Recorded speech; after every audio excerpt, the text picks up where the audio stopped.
Write the given differential equations as a first-order system using matrix notation. Okay, so this one's a little tricky to do. But once you get the hang of it, you understand that you could do this potentially with any linear nth order differential equation. So let's just rewrite this equation. So I'll start from here. Let's rewrite this equation with only the highest order derivative on the left and everything else on the right, starting from the highest order derivative after y to the y derivative 3 times. So that's going to be negative 6y double prime minus 10y prime minus y plus that t2 t squared. Don't forget that. Okay, so now let's start with the y, and let's say that y is equal to x sub 1. And let's say that y prime is equal to x sub 2, and that y double prime is equal to x sub 3.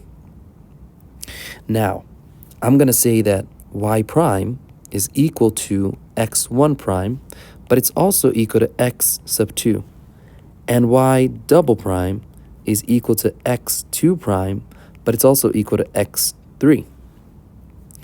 And finally, we have y triple prime, which is equal to x3 prime, but it's also equal to whatever y triple prime was equal to, which is negative 6. Now, instead of y double prime, I'm going to put the value of y double prime without the derivative.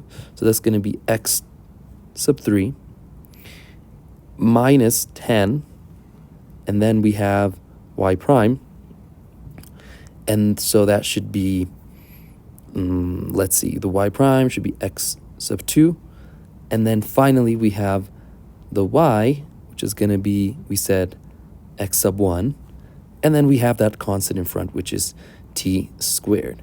Now, I thought this was the proper order. Well, I'm judging from this, I would like this to start from x1 and go to x2 and then go to x3. So I think I should have written the t2 first, then the negative y, then the negative 10y prime, and then the negative 6y double prime. But we'll survive. So now we're going to look at these. We're going to look at this, we're going to look at this, and we're going to look at this. Do you see what we're doing?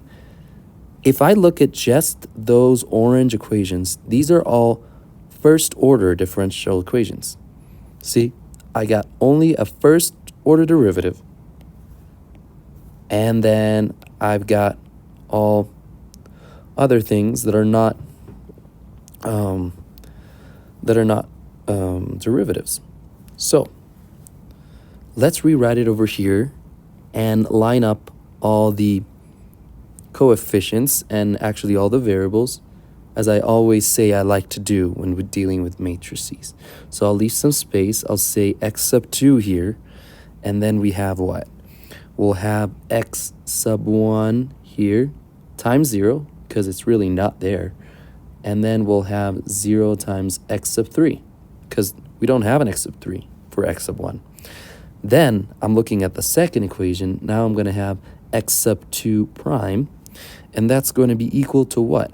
Well, that's going to be equal to x3. So that's going to have a coefficient of 1. I can put a coefficient of 1 here as well. Well, but here we're going to have 0, and here we're going to have 0, because we don't have those. But I still want to hold the place so that I can see a pattern. And then for this one, now see we have to rearrange. I'm going to have negative x1, so negative 1 x sub 1. I'm putting the 1 to show you the pattern. And then I'm going to have negative 10 x sub 2 and negative 6 x sub 3.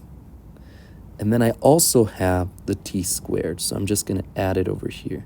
So wait, if I have this, I'm going to add a 0 here and a 0 here to see where we're going.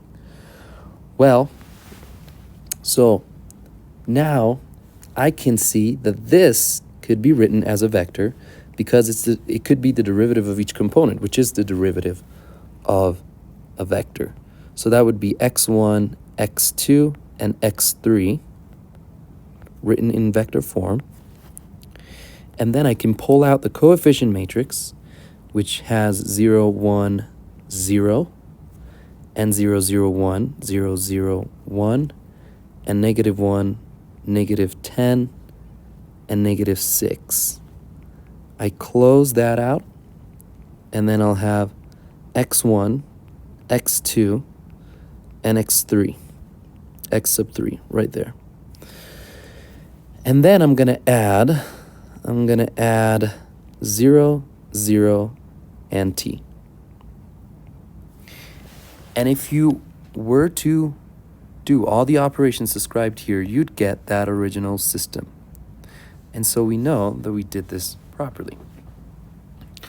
I hope you understand the process, and I hope that you can do many more without ever feeling like you don't know what's going on, because it's really just coming from the way the operations in matrices are defined.